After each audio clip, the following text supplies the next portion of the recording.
Muito boa noite, queridos amigos. Estamos aqui de volta em mais um Polêmica Espírita. Esse é o nosso programa de número 93. Estamos aqui sempre bem acompanhados do Paulo Neto, fazendo aqui parceria conosco nesse programa e mais desse programa, e também o Michel Macedo, que falará sobre o tema O Critério Espírita de Análise de Mensagens. Mas antes de falarmos aí com o nosso convidado, vamos dar boa noite aí ao Paulo Neto. Boa noite, Paulo Neto. Boa noite, Arthur. Boa noite, Michel. Vamos ver lá quem está nas... Rapaz, a Marlene conseguiu entrar em primeiro lugar de novo, hein? A Marlene. Boa noite, Marlene. Boa noite, Cláudio, Fernanda. Ô, Fernanda, depois você me dá o retorno em relação do meu microfone, porque eu mudei aqui para ver se melhorou, tá? E boa noite, Shirley. Vamos aí aguardar os comentários do Michel aí. Eu acredito que vai somar muito ao nosso conhecimento. Então aí, como diz, eu estou todo ouvidos, né? Estou todo ouvidos. Com certeza. Então, como dissemos anteriormente, temos aqui o Michel Macedo, que tem um canal no YouTube chamado Kardec Tube, que muitos de vocês já devem conhecer. Quem não conhece, nós aí aproveitamos para convidar para que conheçam, se inscrevam lá no canal do Michel, que tem muita coisa interessante. Então, boa noite, Michel, ao nosso programa Polêmica Espírita da noite de hoje. Boa noite, Arthur. Boa noite, Paulo. Boa noite a todos que estão nos vendo e que vão nos ver depois. É uma alegria encontrar novos amigos, um canal, um programa que eu sei que leva muito a sério o estudo e que tem muita coisa que eu simpatizo e concordo, que tem o mesmo ideal. É muito bom se reunir para poder falar dos mesmos ideais. Com certeza, Michel, com certeza. Nós também acompanhamos o seu trabalho, também tem uma parceria com o canal Espiritismo em Kardec, do Érico Pacheco, enfim, né, diversos confrades lá divulgando de maneira séria o Espiritismo, e você traz aí um tema, né, bem condizente com a tônica do nosso programa, que é o critério espírita de análise de mensagens. Então, o que você pode nos dizer acerca desse importante e, de certa forma, também polêmico tema? Sim, é curioso como as coisas são, como a história, como é a história, né? Porque esse assunto, em termos espíritas, devia ser básico nosso, né? É interessante como falar disso hoje no meio espírita, às vezes é algo que as pessoas estranham, ou muitas vezes a gente tem que insistir nesse ponto, que na verdade faz parte do ABC do espiritismo. Para a gente ver o quanto ainda o espiritismo, tal como Kardec elaborou junto com os espíritos, ainda é algo, de uma certa maneira, algo novo, né? Porque, na verdade, ter critérios e avaliar mensagens dos espíritos é uma das primeiras coisas que a gente vai aprender estudando espiritismo. A gente sabe, e isso Kardec também percebeu no início de tudo, que os espíritos, eles existem de diversas categorias, diversas classes, diversas ordens, né? Kardec percebeu que os espíritos, eles não são todos iguais quando saem do corpo, e eles não sabem tudo por serem espíritos. Então, os espíritos não são perfeitos só porque se tornaram espíritos, no sentido de que saíram do corpo e agora, no estado de espírito, sabem tudo. Então, uma vez que os espíritos não sabem tudo e a gente vai se comunicar com eles, a questão é, bom, como eu faço para saber se aquilo que os espíritos estão me dizendo é verdadeiro, é falso, é bom, é ruim? Então, nota, é algo muito básico e muito simples a lógica. A gente tem que ter algum tipo de critério para poder usar como um farol, como um guia para saber se o que eles estão dizendo está correto, já que eles não são perfeitos. Há espíritos de todos os níveis. Mas, como eu falei, é algo até curioso E que isso ainda seja algo que a gente tenha que insistir, em termos gerais, com o movimento espírita. Porque, às vezes, e eu digo até muitas vezes, no chamado movimento espírita tradicional, não é que as pessoas discordem e deem uma outra explicação. Muitas pessoas acham que a gente não pode opinar no sentido de criticar uma mensagem. Então, é mais que isso. Porque eu poderia, por exemplo, pegar o entendimento de alguém sobre determinada mensagem e discordar. Eu poderia dizer, olha, você tem um entendimento sobre essa mensagem, eu tenho outro. Mas a coisa é mais grave. Algumas pessoas estão antes disso. Muitas pessoas acham que a gente não pode criticar, analisar, examinar uma mensagem do Espírito. E isso por uma confusão muito grande que aconteceu na história do nosso movimento espírita por confundir o princípio da caridade com o princípio dos critérios das mensagens. As pessoas confundem e, por confundir isso, elas acham que se eu pegar uma mensagem e analisar ela e fazer julgamentos dessa mensagem, as pessoas passaram a achar que isso seria algo não caridoso. Então, elas fazem uma confusão e tiram uma conclusão equivocada. Né? É o tal do julgamento, né, Michel? Tudo as pessoas acham que é... E, inclusive, deturpa um pouco até essa palavra, julgamento, né? Virou quase como um palavrão que, quando nós atualizamos a mensagem, acaba virando esse tal de julgamento, e julgamento virou um pecado quase que mortal, não é mesmo? E pior ainda, o Arthur, Michel, quando essa mensagem vem de um médium renomado, aí que lascou. Entendeu? Aí complica. Exato. O primeiro ponto que as pessoas não percebem é, primeiro, quando a gente vai ler a questão do julgamento, né, a famosa passagem do Cristo, não julgueis, é muito interessante porque as pessoas elas esquecem de olhar lá no Evangelho segundo o Espiritismo como que Kardec e os espíritos vão estudar a questão. Às vezes passa batido. As pessoas, elas leem o ensinamento do Cristo. Não julgueis para não serem julgados. E aí eles passam a achar que qualquer tipo de julgamento que eu fizer, eu estou contrariando o Cristo. Portanto, eu estou agindo de uma maneira equivocada. Mas quando a gente vai ler o que Kardec diz sobre esse assunto, ele foi muito, como é próprio de Kardec, ele foi muito sábio, muito profundo, muito lógico quando analisou essa passagem. Porque ele deixa muito claro ali que se eu levasse ao pé da letra de uma maneira absoluta ou não julgueis, veja, não existiria nenhum tipo de conhecimento, não existiria nenhuma forma de distinguir as coisas, não existiria nenhuma forma de avaliar as coisas, não haveria progresso. Aliás, o progresso é justamente isso, é quando eu vejo uma coisa e proponho a melhorar ela. Bom, para eu me propor a melhorar ela, é porque eu vejo ela de uma maneira incompleta ou equivocada. Então, eu tenho que fazer algum tipo de julgamento até para construir teoria. Eu não posso levar, eu tenho que saber entender o que o Cristo quis dizer com não julgueis. Porque é algo que, em lógica, é contraditório. Né? Por exemplo, quando eu digo para alguém, você não pode julgar, eu já estou fazendo um julgamento, por isso que é contraditório.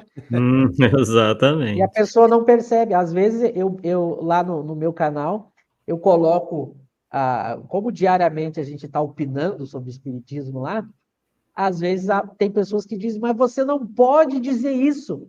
E a pessoa não percebe que, ao dizer que eu não posso dizer isso, ela está dizendo para mim que eu não posso dizer. Então, ela está se contradizendo. Né? Ao dizer que eu não posso criticar, ela está me criticando. Então, é um círculo vicioso que, se eu levasse ao pé da letra, bom, a gente não poderia nem conversar.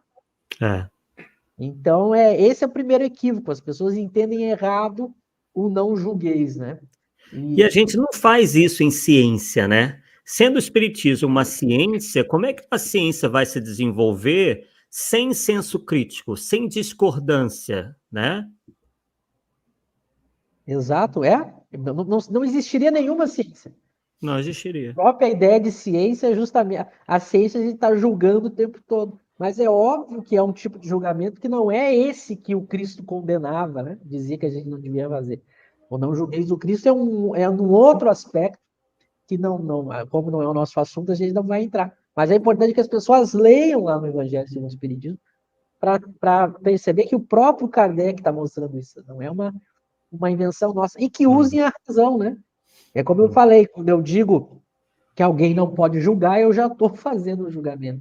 É uma contradição. É a mesma coisa quando eu digo, né? Toda verdade é relativa. Bom, se toda verdade é relativa, a verdade de que a verdade é relativa seria uma verdade. Então, nota, eu entro numa contradição com há certos tipos de pensamentos que se chocam com a razão. E às vezes as pessoas apressadamente elas entendem mal algum princípio e passam a ter conclusões erradas. Mas, por exemplo, o Paulo colocou algo muito verdadeiro. Eu tenho aquelas pessoas que acham que eu não posso fazer nenhum tipo de análise ou crítica, mas eu tenho também aquelas pessoas que elas concordam que a gente pode analisar. Só que os critérios que ela usa não são os critérios que a gente vai aprender com Kardec, com os espíritos. Então, nota, muitas pessoas no meio espírita, elas concordam. Não, a gente deve analisar as mensagens. Só que os critérios que ela usa para avaliar a mensagem não são os critérios que Kardec nos deixou. Então, aí é um outro problema. Então, uma pessoa, por exemplo, um dos critérios, como é que, em geral, as pessoas usam como critério? Que a gente vai ver na nossa conversa. Por exemplo, as pessoas olham uma mensagem e elas pensam assim, bom, aqui o Espírito está falando do bem, do amor, da caridade, de Jesus, logo a mensagem é boa, é verdadeira e o Espírito é superior. O que a gente vai ver com Kardec? Não é assim. Não é porque o Espírito falou coisas boas que isso garanta que ele é um espírito de confiança, um espírito superior, ou que a mensagem seja boa. É um pouco mais complexo que isso. Mas também não é uma complexidade que a pessoa tem que ter doutorado em filosofia para entender. Basta que a gente pense, por exemplo, em pessoas que dão golpe nas outras. Nota que toda pessoa que é golpista, toda pessoa que vai passar o calote em alguém, ela é, para enganar, ela é querida, ela é simpática, ela é envolvente. Mas isso não garante, isso não quer dizer que ela seja uma pessoa boa. E o segundo problema é quando a pessoa usa como critério médium, que isso se tornou muito comum no Brasil. Então a pessoa ela analisa assim, bom, o médium é uma pessoa boa, é uma pessoa que ajuda quem não tem o que comer, quem não tem o que vestir, é uma pessoa que ajuda quem sofre, é uma pessoa que tem uma voz meiga, é uma pessoa que fala em Jesus, então, logo, todas as mensagens que vier por esse médium, elas são boas. Esse é um outro critério equivocado. Porque o médium, primeiro, não há na Terra, os espíritos vão dizer, médium perfeito. Não há. Então, por melhor que o médium seja, ele sempre vai, devido à própria natureza da nossa imperfeição, mesmo que a gente seja bem intencionado, caridoso, isso não vai garantir 100% que não possa passar uma mensagem ruim. E outra, quando um espírito vem e fala alguma bobagem, alguma mentira, o médium, ele não tem responsabilidade por essa mensagem. Ele está reproduzindo o que o espírito está pensando. Quando a gente analisa a mensagem, a gente não está julgando o médium, a gente está julgando a mensagem, o conteúdo do que está dizendo. Então não tem nada a ver uma coisa com a outra. Isso essa confusão que as pessoas fizeram fez com que elas analisassem de uma maneira equivocada as mensagens dos espíritos. É por isso que hoje a gente tem tantas obras ruins, tantas visões no movimento espírita, porque os critérios que a gente devia ter aprendido lá com Kardec, a gente não aprendeu, no sentido de nem leu, nem conheceu, muitas pessoas nem leram, e outras fizeram confusão, não prestaram atenção no que ele estava falando. Né? É engraçado, Michel, que eles, a título de caridade, né, é uma caridade que a gente vê que é deturpada, mas a título de caridade se aceita tudo, inclusive essa literatura que você acabou de fazer aí, falar e mencionar. E é bem isso que você falou, que a gente vê toda hora, né? Quando você analisa uma mensagem, né, enfim, textos de médiuns conhecidos, e aquilo, para essas pessoas, é um ataque à figura do médium, né? O que é um equívoco muito grande. Isso mesmo. Não, e tem uma questão que é o seguinte: as pessoas, quem está no meio espírita aí e se propõe a avaliar uma mensagem, a gente tem que raciocinar o seguinte: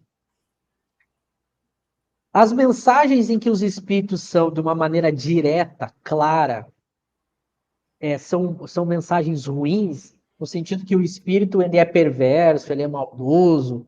Essas são fáceis da gente analisar.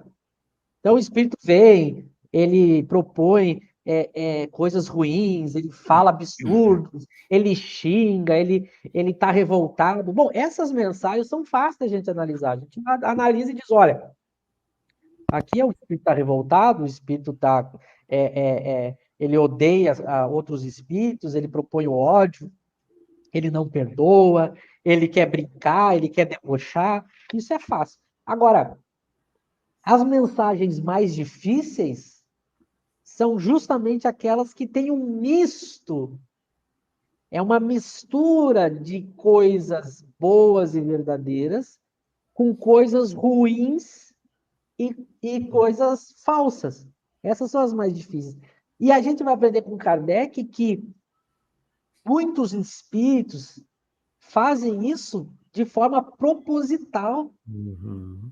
Como eles querem nos iludir, nos enganar, eles não vão chegar dizendo assim: olha, Arthur, eu sou um espírito mentiroso, eu estou aqui para. Que eu cheguei aqui, eu vim te enganar, eu quero te dominar, eu quero fazer com que você não estude. Ele não vai dizer isso. Pelo contrário, ele vem de uma maneira envolvente, ele diz coisas boas, mas junto com as coisas boas, ele propõe coisas que você não vai percebendo que está caindo numa armadilha. Uhum. E aí ele vai te envolvendo, aí ele vai, aos poucos, te desviando das coisas boas, do estudo, da reflexão. Quando a gente vê, a gente já está mergulhado na lama. E aí, para sair, é mais difícil. Então, eu digo, a grande tática desses espíritos fascinadores, pseudo-sábios que tomaram conta do movimento espírita, é porque eles são muito inteligentes. Eles dizem algo, aí junto com esse algo eles colocam palavras de moral, de amor. Então, essa esperteza dos maus espíritos que a gente tem que saber estudando Kardec. Porque eles vão usar, e usaram, no meu entendimento, esses espíritos pseudo-sábios que tomaram conta do movimento espírita. Muito interessante, eles dizem coisas que contrariam Kardec, mas junto eles dizem algo que é a favor. Aí a pessoa mais desavisada, ela não percebe e diz: mas olha aqui, ó, o espírito está falando coisas boas. Tá, mas junto com a coisa boa, ele tá te levando para o buraco.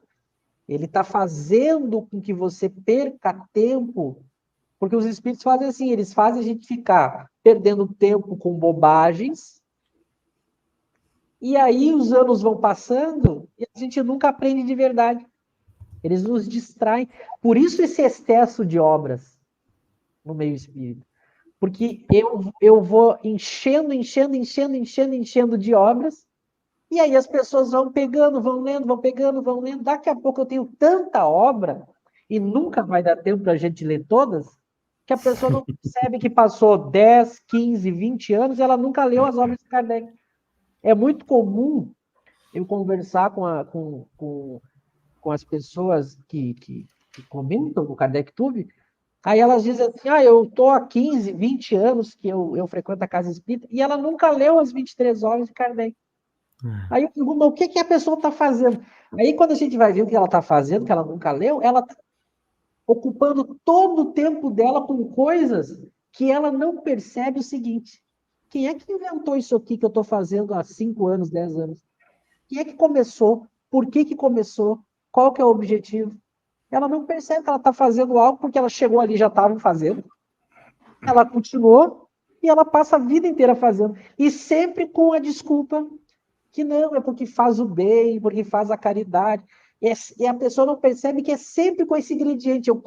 É como se eu pegasse algo ruim e em volta eu coloco uma proteção ali, eu coloco uma embalagem Embalagem. dizendo que é caridade. E a Uhum. pessoa nunca tira para ver se realmente é. E ela fica perdendo tempo. Então imagina a gente passar 30, 40, 50 anos fazendo algo, aí a gente desencarna. E aí descobre que perdeu um tempo danado. Só que aí vai ter que recomeçar. Então, esse é um grande problema.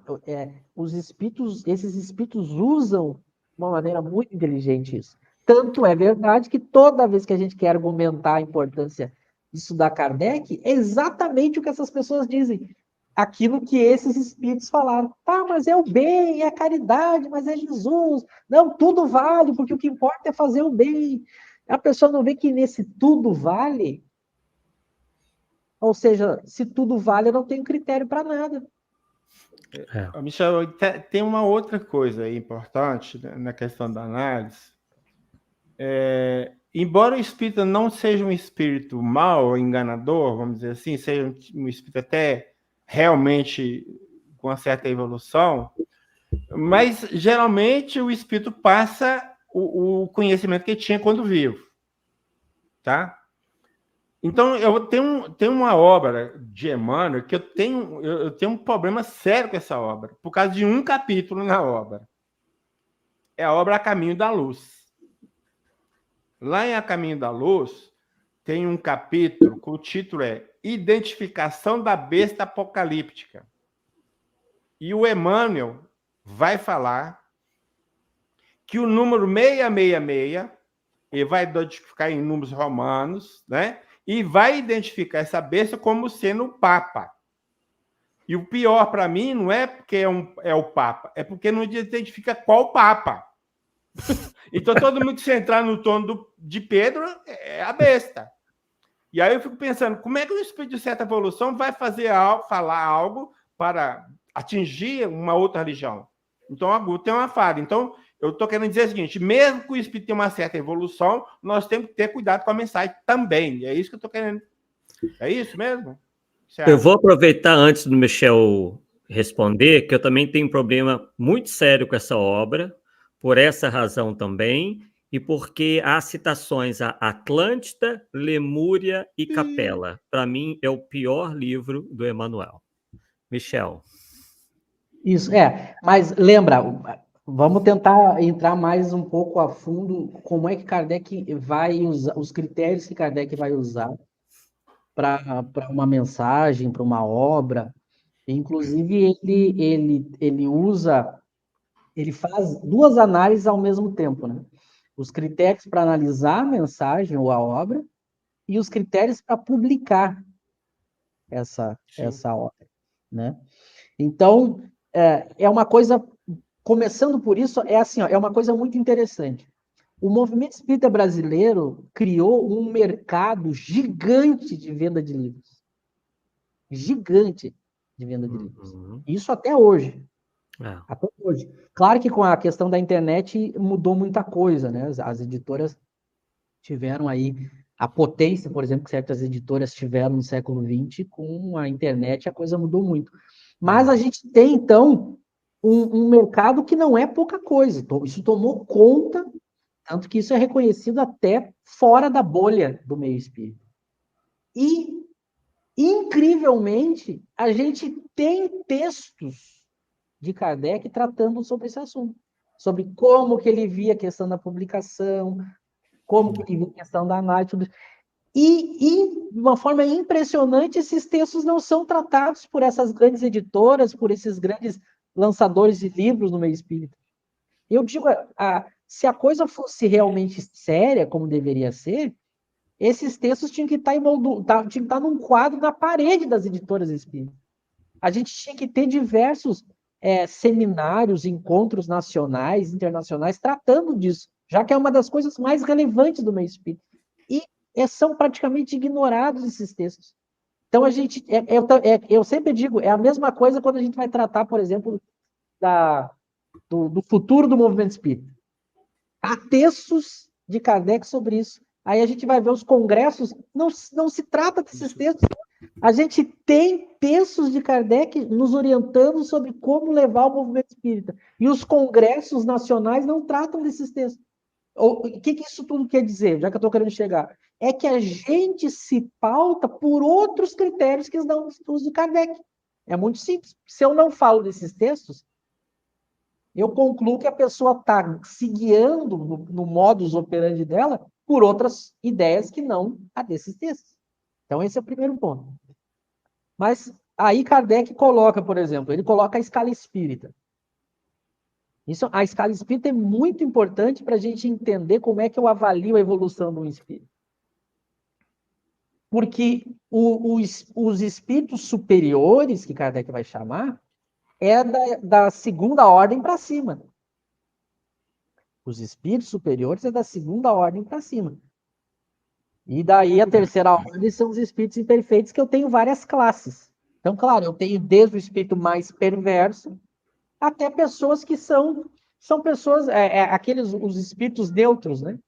Uhum. E a maioria de nós. Como é que nós somos? A gente tem momentos de desequilíbrio, a gente tem um certo conhecimento sobre as coisas, limitado, cada um de nós, e de vez em quando a gente diz também, ou muitas vezes a gente diz bobagens, opiniões pessoais a gente dá como verdade, opiniões que a gente dá sem ter muito aprofundamento naquele assunto, que é o vício da leviandade. E aí, à medida que a gente vai falando, e aí vão chegando pessoas que vão gostando do que eu estou falando, a minha vaidade vai crescendo, aí eu vou falando mais, vão me dando corda. Agora, essa é a grande questão que o movimento espírita tem que pensar. Quem são os espíritos que a gente vai tomar como professor do espiritismo? Porque, veja, se eu tenho um espírito inferior e se eu tenho um espírito superior que pode me ensinar, por que eu vou pegar como professor o espírito inferior? Claro que Kardec vai mostrar que eu posso aprender alguma coisa com o espírito inferior. Tanto que a gente convive, todos nós convivemos em sociedade, a gente se ajuda, a gente aprende. Mas há um limite. Por que há um limite? Por uma conclusão lógica. Justamente porque a gente é da terceira ordem, justamente por isso a gente tem limitações. Que Kardec vai colocar que são limitações intelectuais e principalmente morais. Então a gente tem um limite, tanto para aprender quanto para ensinar. Por exemplo, vamos dar um exemplo, primeiro material. Veja, se eu quero ajudar as pessoas materialmente, fica mais fácil quando a gente faz essa analogia. Veja que dependendo da quantidade de dinheiro e de posses que eu tenho, é a quantidade que eu posso ajudar as pessoas. Então, eu não posso dar uma casa para todo mundo, eu não posso dar carro, pagar universidade. Às vezes a gente pode ajudar com comida, com roupa, cada um aí dentro do limite de cada um, mas também há um limite de ajuda nos conselhos que a gente pode dar, nas explicações que a gente pode dar. Então, os espíritos superiores têm mais condições. Mais condições. Então, é uma questão simples da gente pensar. Se eu tenho o espírito que diz coisas boas misturadas com coisas ruins, e eu tenho um espírito que só diz coisa boa, por que eu vou ficar perdendo tempo com o espírito que diz a coisa incompleta ou com deficiências? Se eu já tenho.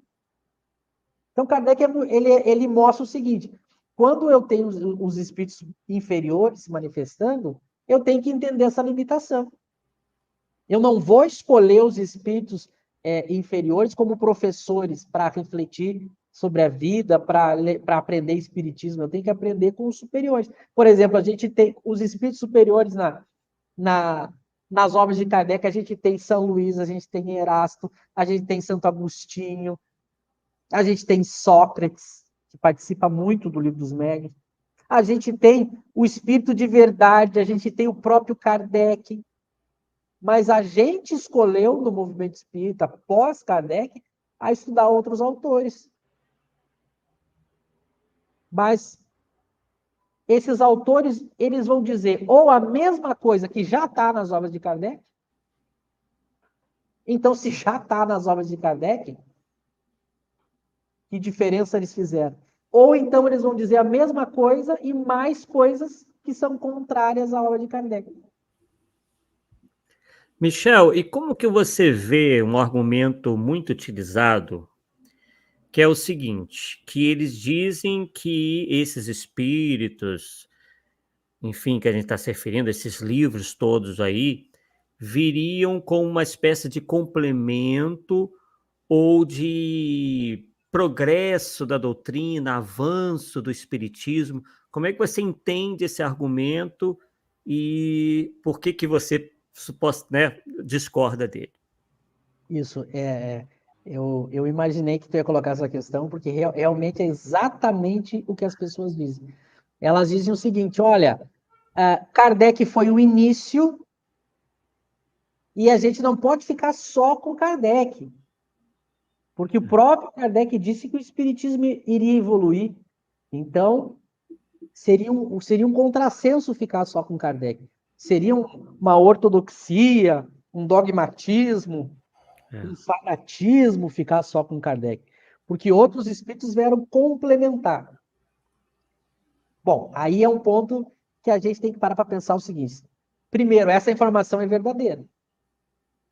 Realmente, quando a gente vai pegar lá a Gênese, Kardec fala que o espiritismo ele pode progredir. Por que ele pode progredir? Porque é uma ciência. Toda ciência pode progredir.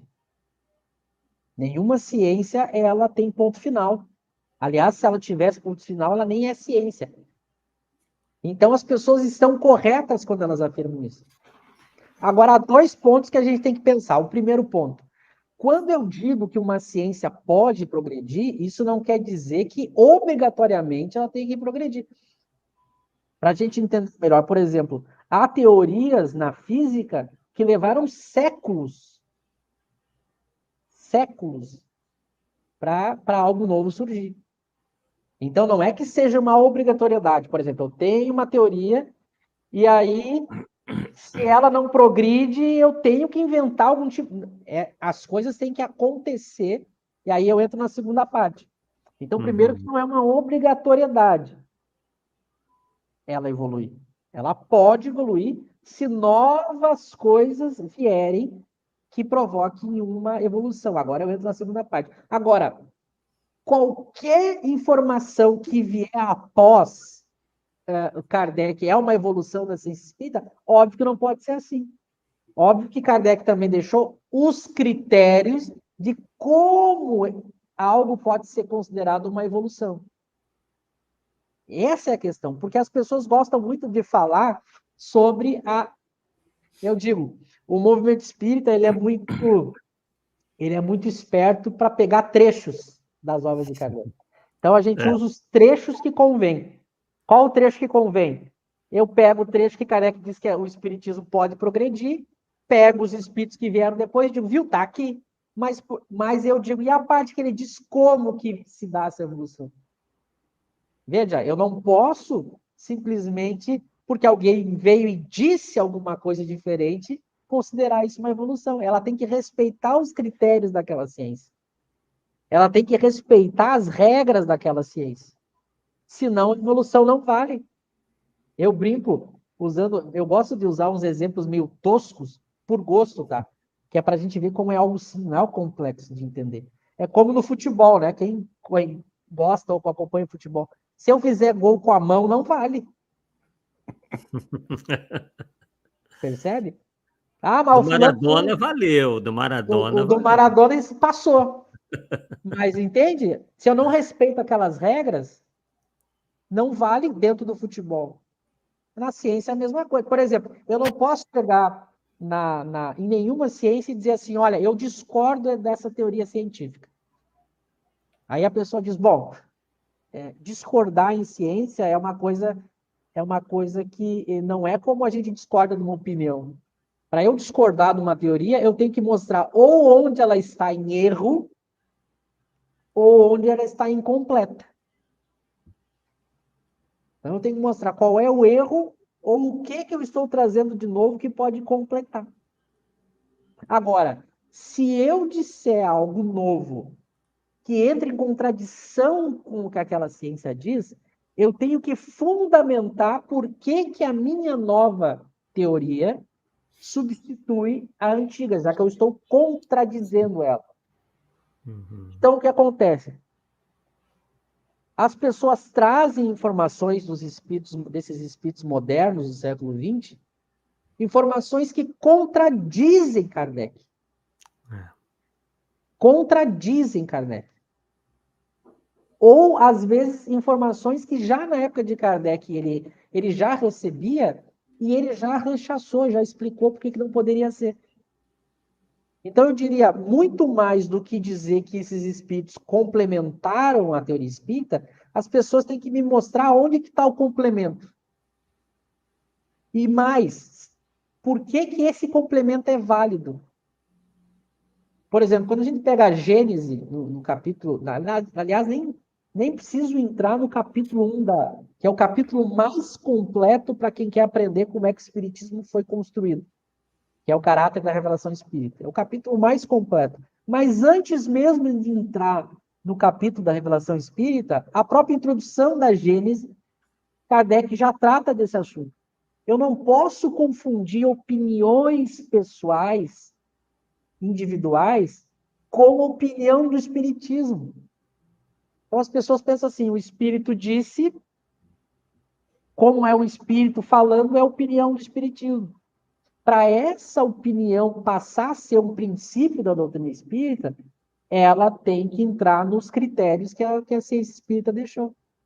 Agora, eu digo de maneira aberta e de maneira sincera que eu não tenho esse entendimento, continuo sempre agora, eu estou fazendo, por exemplo, uma pesquisa muito grande de algumas obras famosas aí do meio espírita, e eu procuro sempre que as pessoas me digam qual é o complemento que esses espíritos disseram. Que não contrariem Kardec, e se contrariem, qual é o fundamento. Por exemplo, não basta o espírito descrever algo. Escrever não é fundamentar. Então, eu não entendo o que possa ter vindo depois que tenha feito essa evolução ou complementado.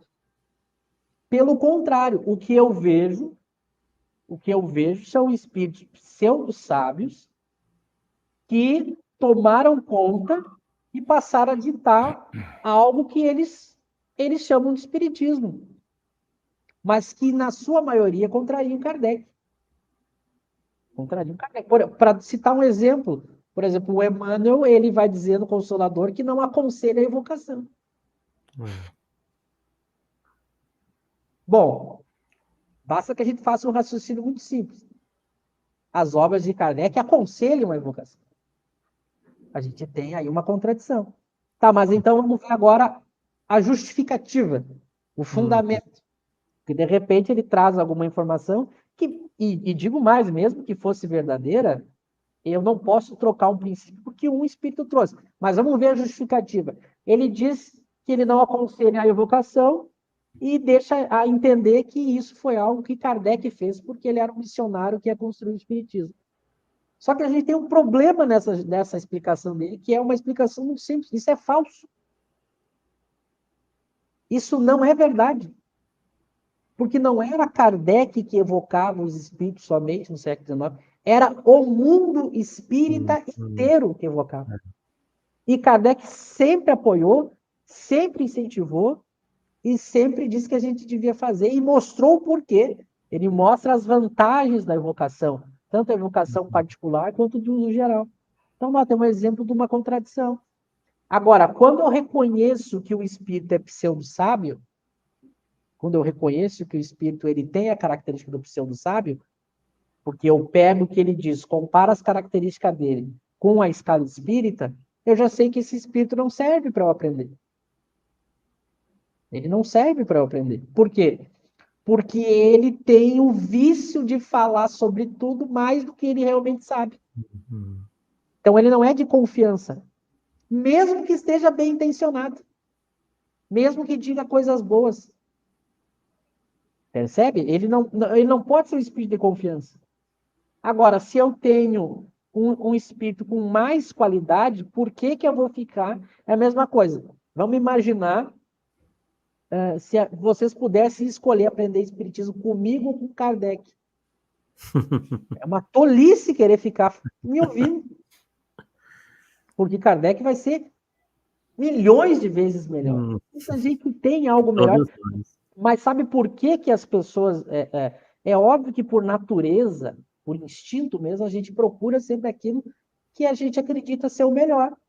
As pessoas procuram esses espíritos porque elas realmente acham que tem alguma serventia. Porque eles também dizem coisas boas. Aí que está o X da questão. Como eles também dizem coisas boas, as pessoas ficam com eles, gostam deles. E podem gostar não tem nenhum problema. Agora, eu tenho que entender os limites. E eu não posso trocar esses espíritos, não posso trocar Kardec por esses espíritos. Aí é um equívoco. Por quê? Porque aí eu vou aprender algumas coisas misturado com muitas coisas que não são verdadeiras. E essas coisas que não são verdadeiras, aí vem um ponto.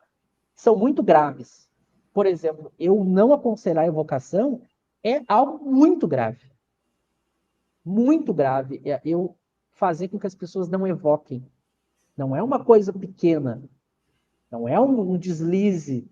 É uma coisa muito grave. Porque é atacar o espiritismo na sua essência. É impossibilitar que as pessoas tenham uma das coisas mais essenciais do espiritismo, que é a evocação. Haja visto o próprio nome completo do Livro dos Médiuns, né? Que é Guia dos Médiuns e Evocadores. Exatamente. Não é só para os médiuns, né? Ele tem... Eu criei daqueles exemplos que eu falei, eu tinha criado aqui, eu coloquei eu usei um exemplo. Vamos imaginar que a gente está querendo vender, vamos imaginar que a gente está querendo comprar alguma coisa. Vamos imaginar que a gente quer comprar um cachorro quente para a gente comer. Um hambúrguer, alguma coisa assim. Veja, a pessoa vai querer comprar um cachorro quente, uma comida estragada, a pessoa não vai querer, porque vai fazer mal, a pessoa vai ficar doente, a pessoa pode até morrer.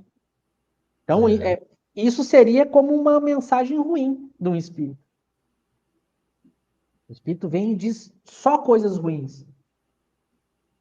O que eu tiro dessa... O único ensinamento que eu posso tirar de uma mensagem dessas é: há espíritos ruins. Eles dizem coisas ruins. Isso serve de ensinamento. Mas não o conteúdo do que ele está me dizendo. Então eu vou ficar fazendo o quê conversando com esses espíritos? Eles não têm o que me ensinar. Eu não tenho o que aprender com ele. A não ser isso que eu falei. E é até perigoso eu manter um relacionamento com espíritos ruins. Pedir para eles, chamar eles. Porque como eles são espíritos ruins, é óbvio que em algum momento eles vão querer me prejudicar. Mas esses são fáceis. Quase ninguém procura isso. Agora, eu compro lá um cachorro quente e vem com o pão muito bom, ele vem com uma salsicha muito boa, mas o molho está estragado. Adianta? Eu sei que é tosco isso, mas é só para a gente pensar. Sim. É a mesma coisa, é o seguinte, eu quero comprar vamos usar um outro exemplo que não seja comida. Vamos falar de algum conteúdo intelectual, então. Eu vou comprar algum curso, alguma coisa.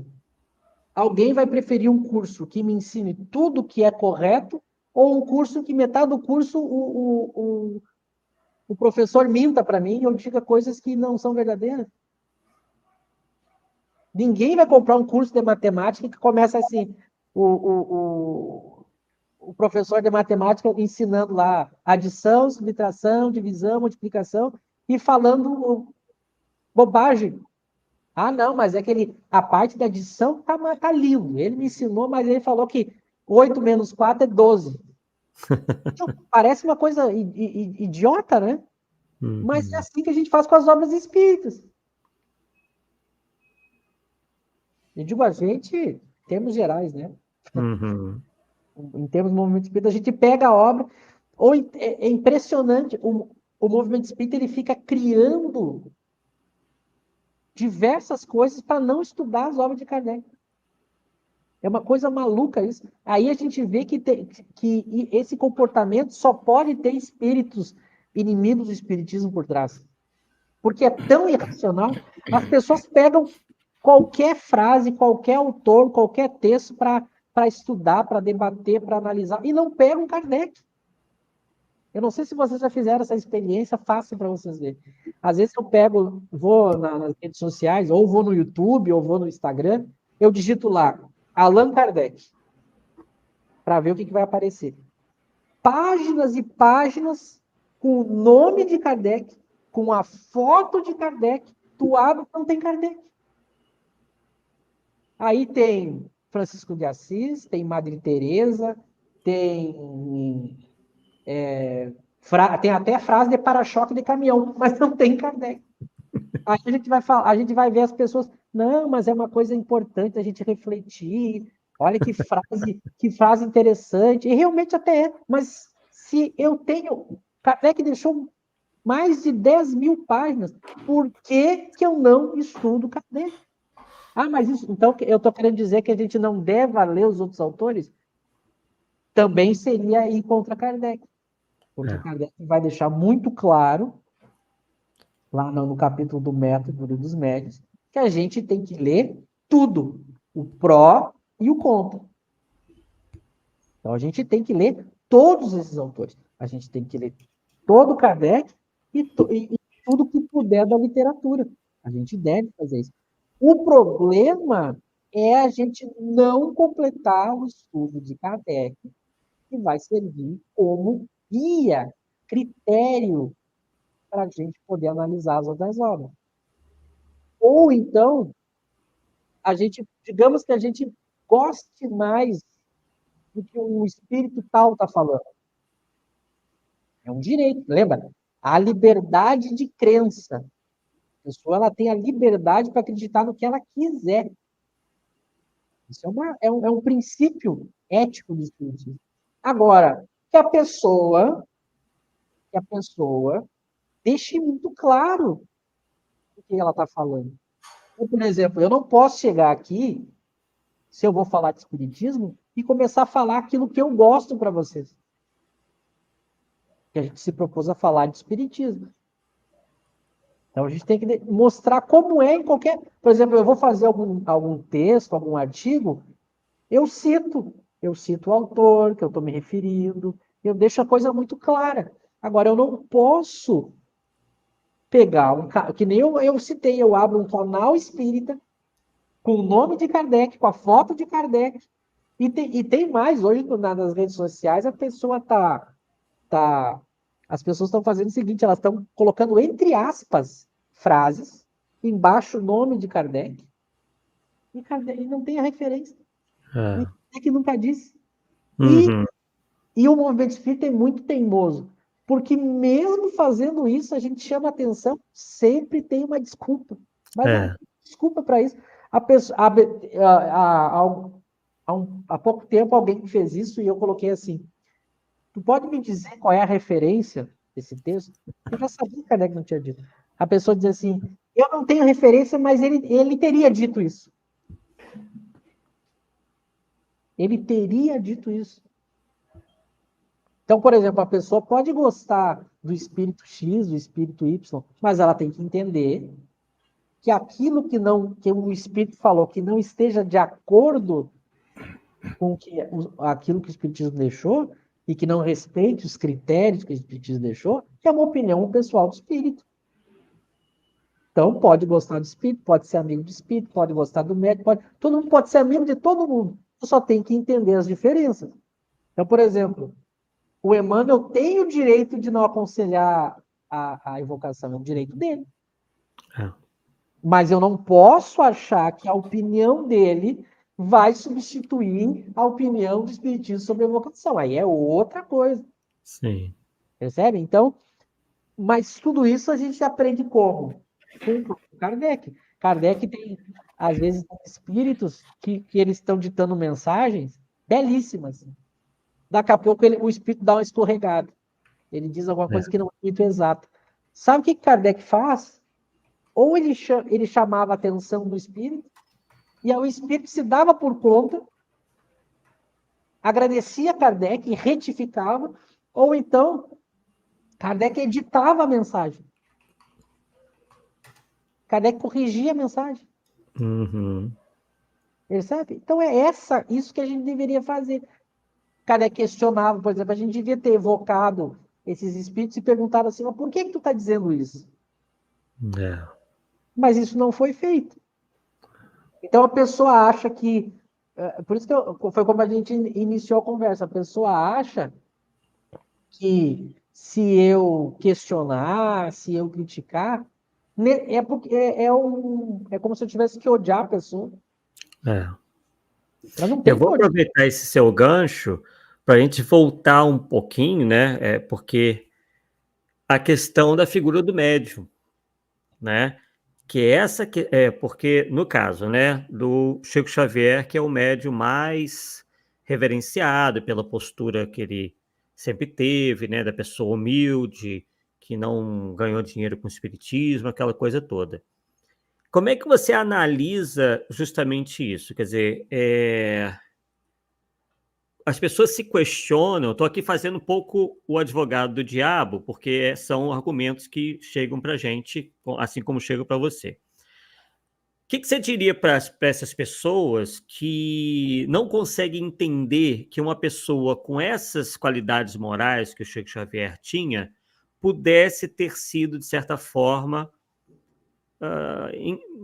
veículo de espíritos com pensamentos em tantos pontos contrários a Kardec?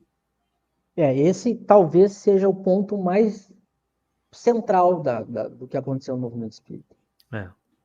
Porque a gente tem uma pessoa que doou sua vida para uma causa, para uma ideia, mas doou mesmo.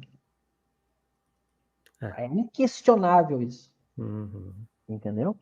Mas a gente tem que conversar muito com as pessoas. Entende? Uhum. Há coisas que só o tempo, o distanciamento histórico proporcionam as pessoas avaliarem. Entendeu? Por exemplo, as pessoas têm que entender, primeiro, vamos tentar construir alguns argumentos rápidos aqui. Embora a gente precise de muita conversa sobre isso. Eu digo, a gente tem que explicar isso para as pessoas.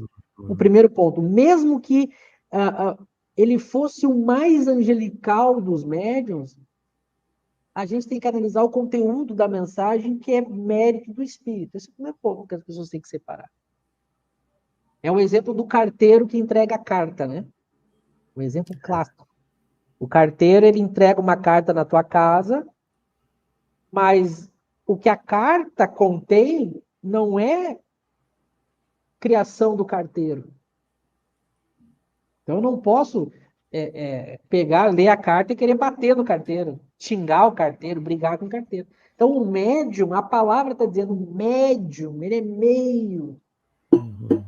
Então, o espírito vem, diz o que ele pensa, e o médium é correto em passar fielmente o que o espírito está dizendo, mesmo que seja uma bobagem. Depois, a gente que tem acesso a esse conteúdo que avalia. Esse é o primeiro ponto. O outro ponto é, mesmo o espírito, por exemplo. Vamos agora pegar o espírito. Quando o espírito faz alguma coisa, isso também eu não posso misturar com a relação que eu possa ter com o espírito. Eu posso gostar do espírito, ser amigo do espírito. Mas aquele ponto do que ele falou, eu discordo, eu questiono. Então, primeiro, separar nesse sentido. Agora, no sentido mais prático, assim, eu entendo, e aqui é uma leitura que eu faço, e é uma leitura que eu estou começando a dividir com as pessoas que estudam o movimento espírita mais a sério, eu entendo que algumas fragilidades da pessoa Chico Xavier podem ter contribuído para que ele fosse abusado pelos espíritos. Porque a gente sabe que ele passava por muita situação difícil e ele não tinha coragem de dizer não. Basta que a gente veja as centenas de relatos de coisas absurdas que faziam com ele ou que ele passava, e ele não sabia dizer não. É o que a gente chama em filosofia de bondade em excesso. Como a gente tem, muitas pessoas, tem pessoas que são realmente bondosas, mas elas não sabem colocar limite. E elas começam a sofrer abusos de pessoas ruins.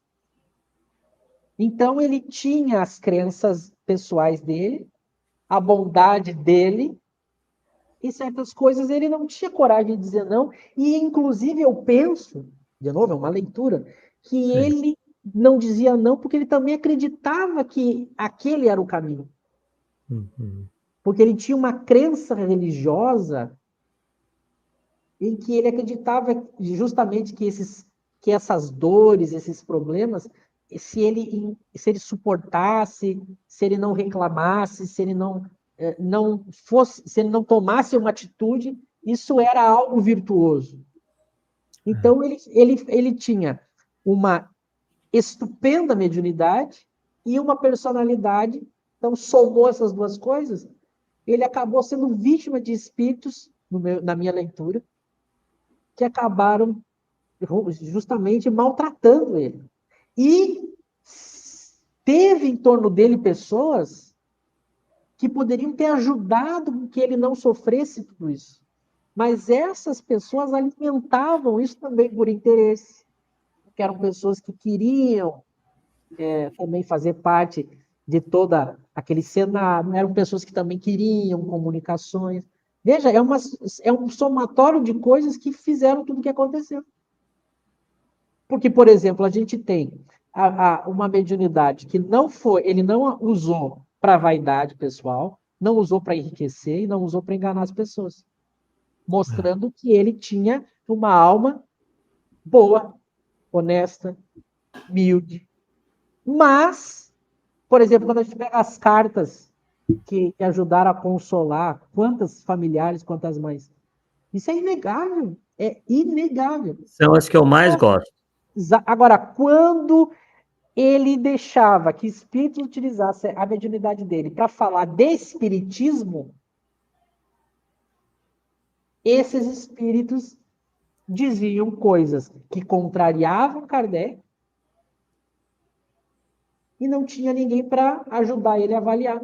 A gente está vendo agora alguns relatos, algumas pessoas acham que talvez isso não seja verdadeiro, que a gente vê que em diversos momentos ele se questionava, ele tinha dúvida. Ele tinha dúvida sobre aquele conteúdo, sobre o que ele estava fazendo, sobre aquele excesso de trabalho que ele era submetido. E toda vez que ele ousava questionar, todos sabem, isso é público, não é algo que eu estou dizendo, todos sabem o modo como o Emmanuel tratava ele. Tratava com estupidez, com ameaças, não deixava com que ele parasse, com que ele estudasse. O limite para mim aí, Michel, foi quando, segundo conta, e tem registrado em alguma obra, que Emmanuel obrigou Chico a comer uma barata que estava aparecendo na sopa que ele estava comendo na casa da senhora lá, cara. É o fim da picada. Eu vi um relato agora, que, de novo, eu estou usando aqui a referência bibliográfica, né? Tem o autor é Marcel Souto-Maior, né? Ele escreveu uma obra chamada As Vidas de Chico Xavier. E tem um capítulo desse livro que ele fala que mostra o Emmanuel ameaçando o Chico se ele não continuasse psicografando, que eles iriam tirar o Chico do corpo. Sim, mas não é só ele que tem, não é só essa obra que tem isso, não. Tem outra obra, eu tenho tem isso. outras. Tá? Eu vi há pouco tempo, e Isso é isso eu vi real. também, Tá? eu vi um relato do próprio Divaldo dizendo que quando o Chico recebeu as obras, a obra Nosso Lar, ele ficou muito em dúvida também sobre aquilo. Sim. E os espíritos vinham e aí quando a gente vai ver características da obsessão, lá no Livro dos Médiuns, aí a gente vê Kardec dizendo, os espíritos fazem o médium não parar de escrever nunca. O espírito se impõe, o espírito contraria a ciência, todas as características. Então, a leitura que eu faço é que, se ele tivesse se aproximado de pessoas que tivessem estudado Kardec para ajudar ele, a gente teria um outro movimento espírita com uma qualidade. Então, eu acho que essas fraquezas de excesso de humildade, de bondade, que a gente sabe em filosofia que o excesso acaba por ser prejudicial, não é mais virtude. Sim, Acho que é um todo excesso. excesso de bondade, de humildade, que fez com que ele fosse explorado. Eu acho que ele foi explorado. Michel, eu Claro tenho. que, só para completar, Tá. eu não posso também ser ingênuo a pensar que, de alguma certa maneira, algumas coisas ele gostava, porque senão ele não aceitaria. Mas aí é entrar muito no julgamento da pessoa. Sério? Mas eu entendo essa leitura. Agora, hoje a gente pode fazer uma análise de uma maneira muito mais tranquila por por isso tudo ter acabado. Então, por isso eu digo, hoje, como ele já saiu do corpo, a gente pode analisar agora a obra, o modus operandi, para que isso não se repita. Para que isso não se repita. Para que não surja outra pessoa que seja forçada a ficar num lugar que prejudica o espiritismo e ela mesma, porque a gente sabe tudo que ele sofreu e não precisava ter sofrido. Doenças que ele deixou de tratar, porque o Emmanuel dizia que o negócio era psicografar, não podia parar para tratar. Agora, para concluir mesmo, só pra, e eu vejo, às vezes, o movimento espírita contando as barbaridades que ele sofreu, contando com alegria, com prazer. A gente devia ficar. A gente vê uma outra pessoa sofrendo, e por causa de um espírito que está forçando ele a isso, e a gente conta isso como um caos bonito. A gente devia se apiedar, não devia ser contra, a gente dizer, não, pessoal, o espírito superior não pode submeter alguém a isso. O espírito superior tem que ajudar a pessoa a se esclarecer. O próprio Kardec, que trabalhava excessantemente, Kardec trabalhava muito, chega a um ponto que os espíritos superiores pedem para ele diminuir o ritmo. Olha como é o contrário. Os espíritos dizem assim, você vai prejudicar a sua saúde, e aí sim vai prejudicar o trabalho. Descanse mais. Quando ele ficou doente, ele ficou muito doente, principalmente de 66 em diante, a gente viu os espíritos cuidando dele. Eu digo, compare esse comportamento com o modo como o Chico foi tratado por esse espírito. Percebe? São coisas contraditórias. A gente tem que parar para pensar nessas coisas. A gente não pode aplaudir alguém ter uma vida de sofrimento, de sacrifício. A gente não pode aplaudir alguém ser explorado. Pode falar. Eu juntei algumas coisas de Emmanuel em relação ao Chico e publiquei um e-book. O título só vou falar o título. A ação do benfeitor de Chico Xavier era igual à técnica empregada por espírito obsessor. Ponto. É o que eu acho. É o que eu acho.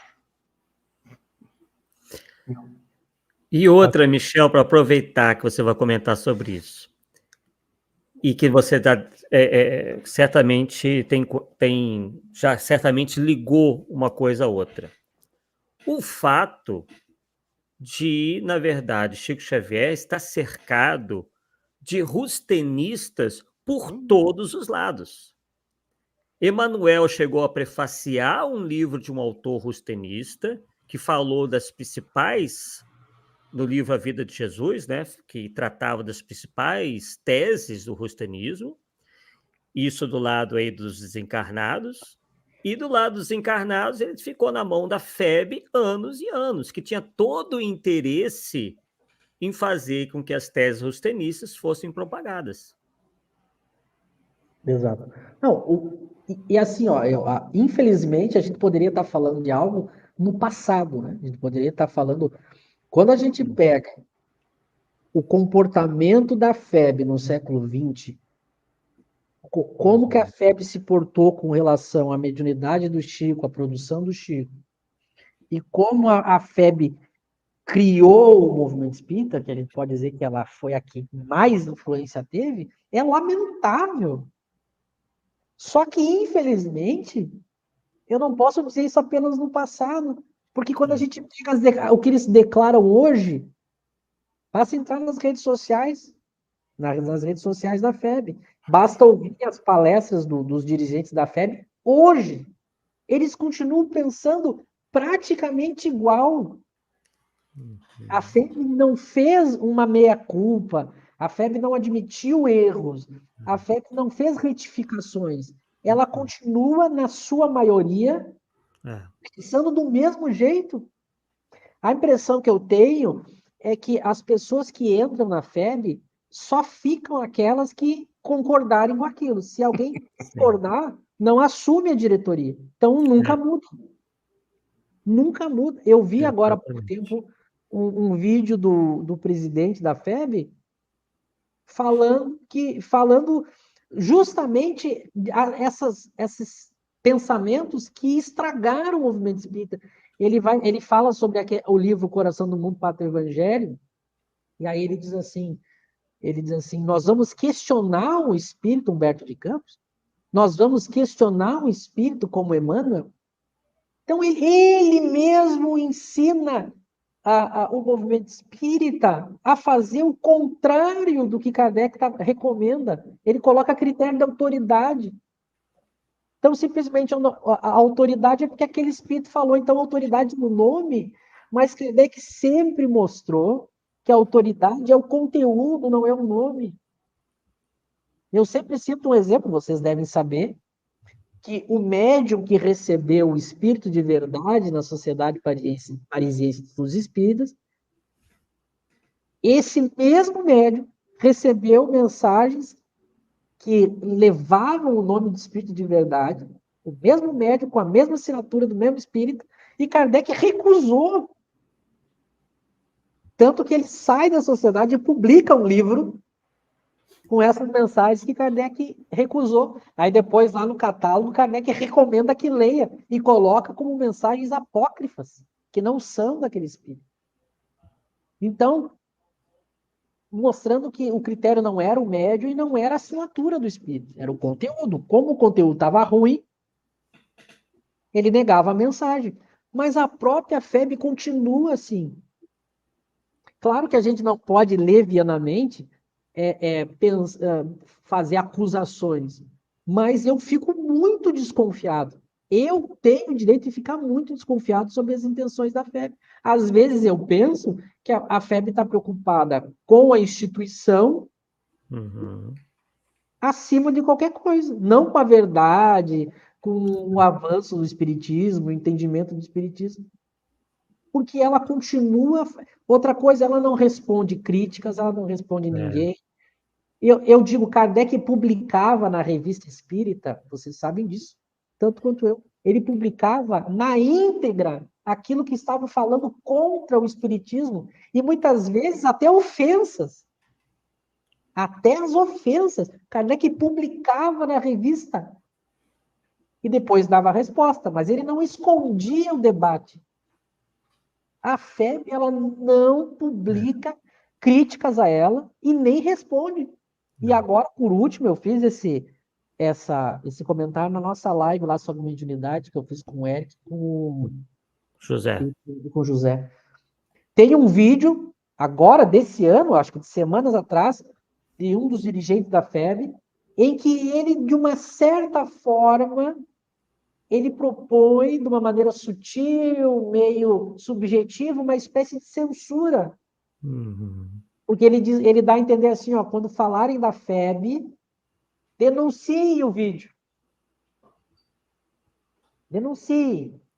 Estão cancelando as pessoas. Então, é o seguinte, por que ele não diz assim, pessoal, quando falarem alguma coisa que nos critiquem, ouça crítica, ouça a nossa resposta e comparem, raciocinem, tirem as suas próprias conclusões. Por que ele quer que não exista a crítica? Por que ele não quer? Ah, mas ele está se referindo a mentiras ou algo de má fé. Mas, veja, mesmo nesse caso, você tem um exemplo aqui, Kardec publicava mesmo as mentiras e as ofensas. Mesmo assim, ele publicava. Mas nesse caso, eu tomo as devidas providências. Eu posso tomar as devidas providências. Agora, eu não posso deixar a coisa do jeito assim, ó. Que aí a pessoa que é um pouco ingênua, qualquer coisa que apareça criticando a fé, a pessoa não vai escutar. É. E para a gente mostrar que a gente quer um debate justo, eu quero que as pessoas acompanhem o que a FEB diz, eu quero que as pessoas leiam o Emmanuel, eu quero que as pessoas leiam André Luiz, eu quero que as pessoas vejam Kardec Tube, eu quero que as pessoas leiam Kardec e tirem suas próprias conclusões. Eu quero isso. Sim. Aí a pessoa vai tirar a sua própria conclusão. O que eu discordo é quando a pessoa tenta criar uma opinião e eu vejo que a opinião que ela está criando, chamando de espiritismo, contraria as obras de Kardec. Tem um exemplo que Kardec cita no que é o espiritismo, que eu acho muito bom. Não é com essas palavras, mas quem lê lá vai ver que eu não estou subvertendo a mensagem. Mas ele dá a imagem, ele dá o exemplo de um quadro. Eu tenho um quadro que tem um desenho de um cavalo. E o cavalo está pintado de branco nesse quadro. Eu posso dizer assim, esse cavalo ficaria melhor se fosse azul. Mas eu não posso dizer, esse cavalo é azul, porque ele é branco. Percebe a diferença? Quando eu vejo alguma coisa, eu posso discordar daquela coisa. Mas eu não posso é mentir sobre aquela coisa. Que é diferente. Então eu posso dizer assim, eu acho que Kardec devia ter dito tal coisa. Isso é um direito da pessoa. Agora, eu não posso dizer Kardec diz tal coisa ou é tal coisa, sendo que ele não foi e não disse. Porque aí não é opinião, aí é mentira. Então é isso que eu critico no meio espírita. As pessoas estão falando coisas e aí a gente que leu Kardec diz assim, tá, mas ele não disse isso. Então esse é o problema. Não é que a gente não vá dar direito às pessoas discordarem, terem as suas opiniões, mas a gente tem que tomar cuidado, saber separar. Claro que às vezes a gente escorrega, mas escorregar é assim, ó. Eu digo uma coisa aqui que eu esqueci de um texto, eu falei de uma forma que eu troquei as palavras sem querer. Isso é escorregar, se equivocar. Esquecer, às vezes, alguma parte, aí alguém vem e me lembra. Agora, passar 50 anos escrevendo 500 livros, dizendo coisas diferentes, não é escorregar na casca de banana. Não é para dizer, foi sem querer. Tem até uma piada de mau gosto. Tem uma piada, aquelas piadas sobre sogra, né? Que diz que o genro, sem querer, ele está na delegacia e o delegado diz assim, mas então você atirou na sua sogra sem querer? E ele diz assim, sim, foi sem querer, mas 5 vezes? Percebe? É uma coisa besta, mas quando a coisa é demais, a gente vai dizer, não, foi sem querer, ele não sabia, foi ingênuo, foi sem querer, mas aí sem querer a pessoa constrói fama, constrói poder, constrói instituição, constrói livro, persegue e cala quem pensa o contrário. Aí me parece que não é sem querer. Então, claro que se equivocar, já teve coisas que eu disse em live, depois alguém me chamou e disse assim, tu falou isso? E aí eu digo, eu falei, não percebi. Aí tu escorregou. Agora, ficar teimando são coisas diferentes, né? Então, eu acho que a primeira coisa já aconteceu, Arthur e Paulo. Qual é a primeira coisa? A internet proporcionou que haja um espaço em que as pessoas estão falando isso que a gente está falando aqui. Tem pessoas que não gostam, as pessoas brigam, as pessoas xingam, elas ficam bravas, elas se ofendem, elas saem correndo, elas fazem o que querem. Mas já há um espaço que não havia no século XX para pessoas falarem o que elas estão pensando e achando. E não tinha. Na minha época, antes, eu peguei o iniciozinho da internet, nos anos 2000 ali. como é que funcionava aqui onde eu morava? Onde eu moro, né? Porque eu troquei de cidade, mas é perto. Se a gente fosse falar alguma coisa que o dirigente da Casa Espírita não concordava, a gente era proibido de dar palestra. Aí o dirigente ligava para todos os outros dirigentes das outras casas da cidade e dizia assim, ó, o Michel, tu não convida. E a gente não era mais convidado. E a gente não tinha mais nenhum lugar para falar. E pronto. Essa é a história do movimento espírita no século XX. Quem pensava diferente desse modelo, a pessoa era escanteada, calada. Agora, com a internet, as pessoas já estão podendo ouvir. Esse é o primeiro momento. E, claro, agora há embate, briga, ofensa, as pessoas não gostam, mas muitas que dizem que não gostam, a gente encerra a live, elas deitam a cabecinha no travesseiro e fica assim, ó. Aquela pulguinha atrás da orelha. O tempo vai passando e elas vão, opa, mas peraí. Daí ela vai ler aqui, vai ler. Então eu acho, embora às vezes eu possa de repente estar sendo ingênuo, porque o livre-arbítrio humano pode ser que a coisa piore. Mas me parece que é um movimento, um vento aí soprando de um novo momento. Mas o estrago que foi feito, eu acho que Muito grande. vai ter que trocar gerações, vai levar aí um bom tempo, mas a gente tem que fazer a nossa parte. Com certeza, com certeza. E tem essa questão, né, que você chegou a pontuar levemente, que é que os espíritos superiores não se contradizem, né? Então, quando você pega uma opinião dessa isolada que contraria o consenso, né, que se estabeleceu entre os espíritos superiores na obra de Kardec, a gente então já imediatamente reconhece que um espírito desse, né, que contrariou todos os outros, não é superior, porque os espíritos superiores não se contradizem, não é isso? Assim, ó, quer ver uma coisa que a gente tem que começar a raciocinar, é assim, ó. Claro que esse não pode ser o critério, mas tem que servir para a gente raciocinar. O critério tem que ser sempre o conteúdo, a lógica, o bom senso. Claro. Mas a gente tem que pensar o seguinte: quais os espíritos que estavam com Kardec? A gente vai vendo todo mundo. Quando a gente vai lendo somente a revista, a gente já se acostuma com aquela família ali. Porque geralmente a gente vê, né? São Luís, é Santo Agostinho, é o Erasto, aí tem Sócrates, aí tem Espírito de Verdade, aí tem o Dr. Demer. A gente vai se acostumando, aí tem o Jobar, aí a gente vai se acostumando com aqueles espíritos. Por que a gente substituiu por outros espíritos? É a primeira coisa que as pessoas deveriam se perguntar, por quê? Aí hoje a gente tem outra turma. Mas claro, se esse fosse o único argumento, se isso que eu estou falando fosse o único ponto, não faz sentido. Porque eu tenho que.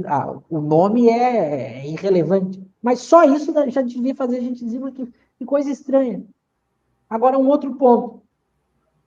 Basta a gente ver todo o trabalho que Kardec teve, e o trabalho maior foi dele, porque ele, além de tudo, estava encarnado. Então, ele tinha as limitações do corpo, inclusive as doenças. O trabalho que ele teve, porque, além de ficar doente, ele dormia pouco, e a quantidade que ele conseguia produzir, e produzir em alto nível, numa época que não tinha internet, não tinha computador, não tinha nada. Porque a gente vai ver o seguinte, tudo que ele escreve, mas a gente não presta atenção que para escrever aquilo, tanto que ele teve que ler e pesquisar. Então é muita coisa, muito trabalho, muito sacrifício, muita dor, os ataques, as traições, tudo. Agora, ainda mais agora com as cartas que estão vindo todas aí, que são fantásticas, a gente vê tudo isso. Aí a gente pega tudo isso, o movimento espírita, na sua esmagadora maioria, mal leu, e a gente acha que ia vir uma nova turma para evoluir o que a gente mal leu. A gente mal leu. As pessoas têm uma preocupação que tem que evoluir o espiritismo, evoluir o que a gente nem conhece direito ainda. A gente conversa com as pessoas. Já leu as 23 obras? Ah, eu li o Evangelho e eu li o Livro dos Espíritos, um pouquinho do Livro dos Médiuns. Mas a pessoa é palestrante, a pessoa escreve livro, a pessoa é presidente do centro, a pessoa dá entrevista em rádio, a pessoa escreve jornal, a pessoa tem 15 programas no YouTube. Mas por que ela não pega e diz assim, bom, eu vou fazer uma coisa que vou diminuir a produção e vou estudar. Vou estudar mais, vou aprofundar. Não é que ela tem que parar, mas ela procura equilibrar. Eu vou estudar mais, diminuir um pouco o que eu estou fazendo, porque que é outra coisa que a gente criou no movimento espírita, que é o excesso, né? As pessoas acham que elas vão ganhar o céu espírita. Quanto mais palestra, elas acham que é um caderninho que se eu tiver, quanto mais palestra, mais vídeo, mais canal, mais não sei o que eu fizer, aí eu vou chegar no mundo espiritual, vai ter alguém com uma ficha dizendo, não, aqui você... Mas não é assim.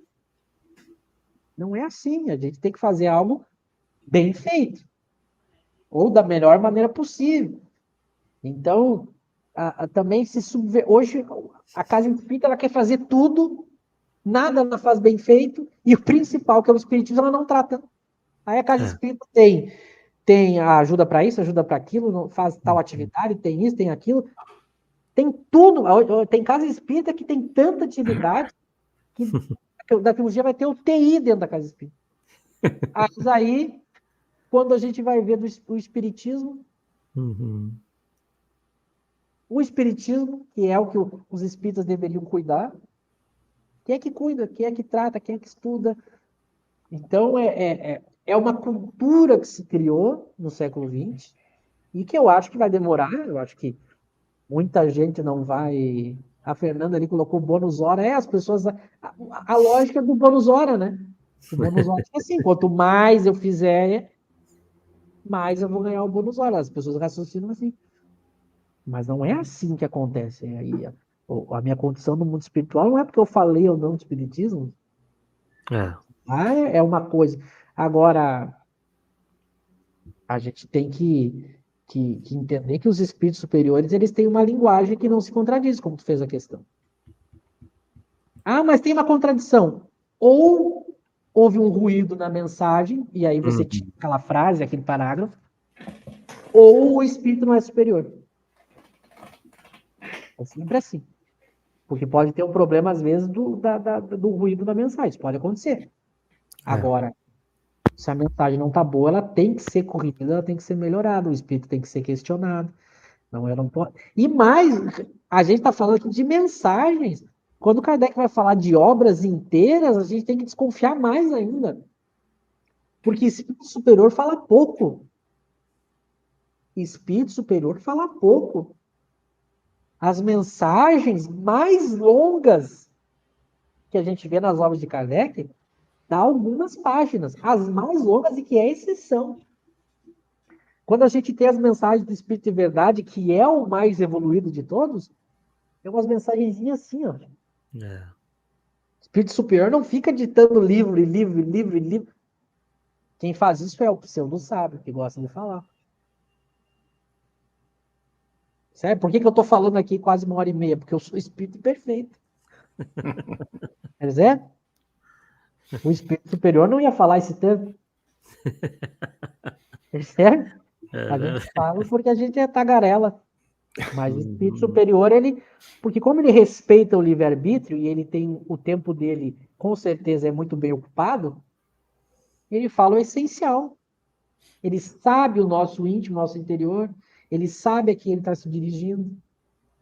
Então ele fala pouco, e mais o pouco ele diz muito. Ele se expressa muito melhor. Quando eu leio, às vezes eu estou lendo Kardec e eu fico assim, meu Deus, aí eu vou fazer um vídeo. Sempre quando eu falo, eu empobreço. Eu sempre, quando eu falo... Por exemplo, o que eu estou fazendo aqui é um esforço de tentar argumentar o que Kardec escreveu de uma maneira muito mais resumida e ele disse muito melhor. Se as pessoas estivessem já estudando Kardec, talvez a gente nem precisava estar tendo essa conversa. Mas por que a gente está aqui falando? Isso é uma coisa importante. Por exemplo, eu criei o Kardec Tube em 2019. Eu comecei a fazer vídeo final agora de 2023. Por que eu demorei tanto para fazer vídeo? Por causa desse pensamento. Eu entendo que muitas vezes eu empobreço o que Kardec falou melhor do que eu. É melhor que a pessoa tem que ler direto na fonte. Mas por que eu comecei a falar? Porque eu percebi uma coisa. Se a gente que estuda Kardec começar a não falar, esse pessoal aí que começa a ocupar os espaços. Porque eles são ousados. Eles não têm escrúpulo, não tem critério, não tem preocupação com a verdade. Eles vão ocupar os espaços das redes para ficar deturpando o espiritismo, mentindo, inventando. Então, a gente, por mais limitado e pobre em argumentos que a gente seja, a gente tem que, de uma certa maneira, ocupar os espaços, porque senão eles vão ocupar. Então, isso me convenceu a fazer. Embora graças a Deus, eu digo graças a Deus, toda vez que eu falo, depois que eu termino de falar, eu, na maioria das vezes, não gostei. Graças a Deus.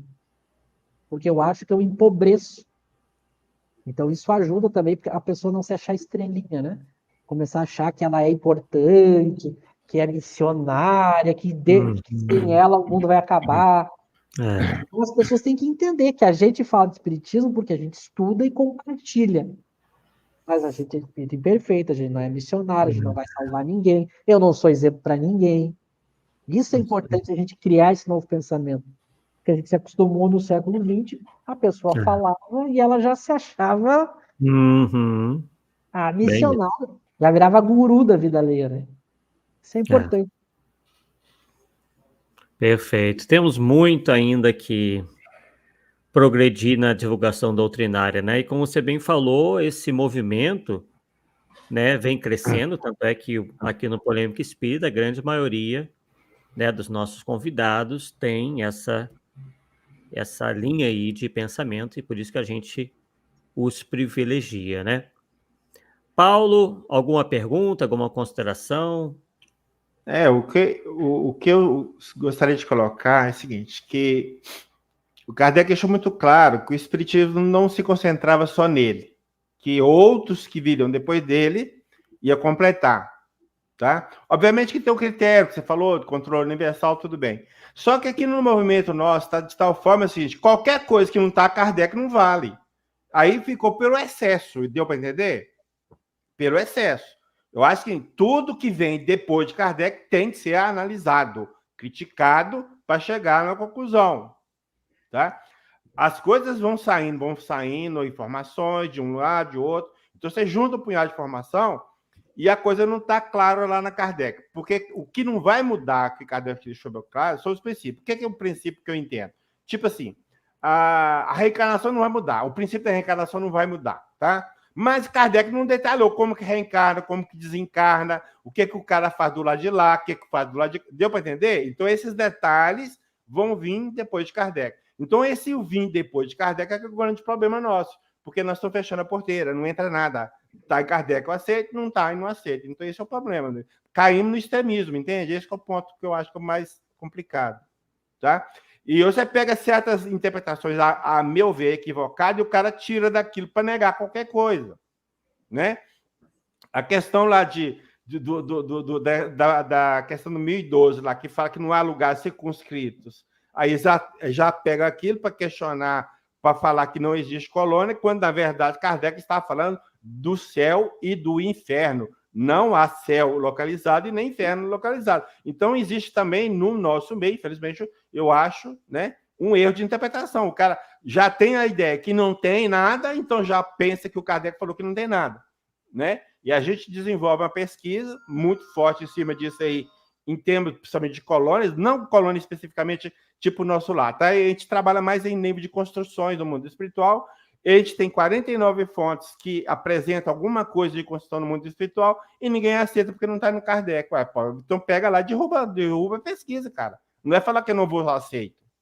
Então é esse que é o problema. Você pega um cara igual o Bozano, por exemplo. Bozano, eu estava até procurando aqui, alguém falou que ele seguiu o método de Kardec. Eu notei isso em algum lugar, não encontrei onde, porque eu ia ler, tá? E ele, o que ele fez? Ele pegou várias mensagens, analisou as mensagens e foi tirando as conclusões. Então, você tem das obras de Bozano, a crise da morte, por exemplo, manifestação de espírito de animais. Você vai lá na codificação, fala que não existe animais na erradicidade. Então, não existe, então, a fala de Bozano está furada, entre aspas. Só que tem um caso relatado, não lembro qual na revista Espírita, mas fala da cadela mica, e que um cara contou que apareceu o Kardec. Não, tudo bem, isso é possível. Agora, um caso só, eu não posso fazer lei. Então, o que Kardec dá a entender é o seguinte: eu não vou espantar que possa haver no mundo espiritual, mas diante só desse caso, eu não posso falar que tem. Eu tenho que aguardar. Então, esse aguardar, vem o Bozano e apresenta e ninguém está aceitando. Então, é difícil, cara. Parece até que Kardec chegou a dizer que era um tema que ele iria tratar mais adiante. Posteriormente. Ele estava juntando material para falar dos animais, se os homens vieram dos animais, esse tipo de coisa, tudo sobre animais, mas desencarnou antes, né? Esse é o problema. Então é o seguinte: falta no pessoal a capacidade de interpretar o texto sem preconceito. Porque quando você está com preconceito, e isso acontece com todo mundo, tá? Comigo, com o Arthur, todo mundo. Você está com uma ideia fixa, você precisa ler o texto, você já acha que o texto está falando igual você está pensando. E vai defender aquela tese. Quando muita gente não tem abertura para escutar o que o outro fala. Ô, Michel, você tem ideia? Eu já coloquei vários textos meus no Facebook. Os caras falaram mal do texto sem nem abrir o texto. Porque não deu tempo, cara. Isso não pode então, fazer. Se o cara não abre para ver o que eu falei, deixei de falar, se tem sentido ou não, se as fontes que eu estou apresentando são suficientes ou não para o argumento que eu estou trabalhando, o cara está falando que não, porque não.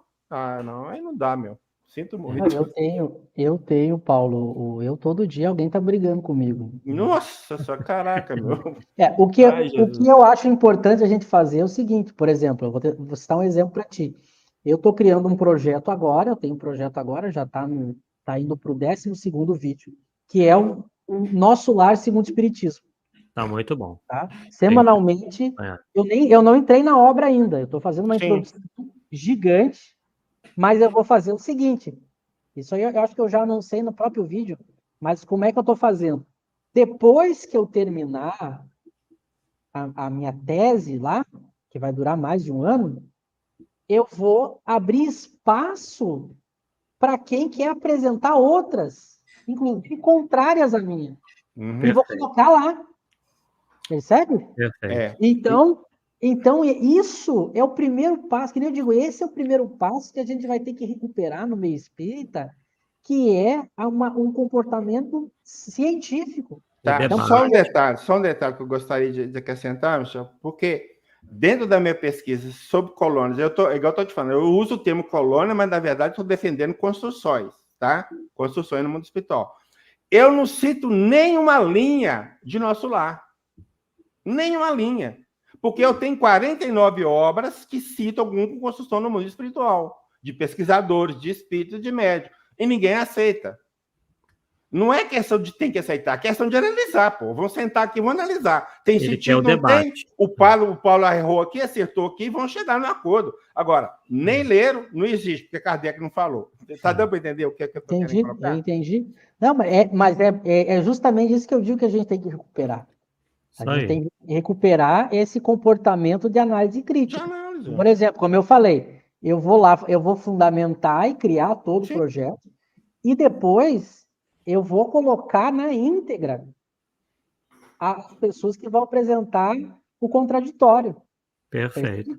Isso aí. Para ficar lá. Então vai ficar o que eu falei e o que as pessoas pensam, ou levantam questões, ou contraditório que as pessoas falaram.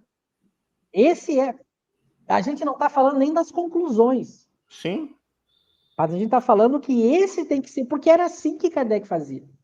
Ele apresentava as explicações e apresentava as explicações a tal ponto contrárias que eram pessoas que elas nem estavam mais no campo do contra-argumento, mas no campo da ofensa. Então ele publica, tá lá, gente. Pega a revista espírita, tá lá o que um padre falou dele, o que um médico falou dele. Então esse vai ser o primeiro caminho. Porque a gente entrou num caminho de monopólio, de censura no meio espírita. E a gente perdeu com isso. As pessoas passaram a achar que o contraditório e a discussão é o ruim. É aí que está o cerne do problema. Elas passaram a achar que essa discordância é que é a falta de caridade e é o que vai destruir o convívio. Muito antes, vai fazer o espiritismo crescer, Mas cara. É exatamente, isso. é o contrário. Essa união falsa que se criou no movimento Ué. espírita, a unificação, Uhum. isso foi o maior erro. Uhum. Esse foi o maior erro do movimento espírita. Quando eles fizeram a tal da unificação, que a coisa se engringolou. Porque a partir de então se criou uma espécie de acordo, como se a verdade, a ciência, fosse um acordo. E não é assim. Nenhuma ciência é democrática.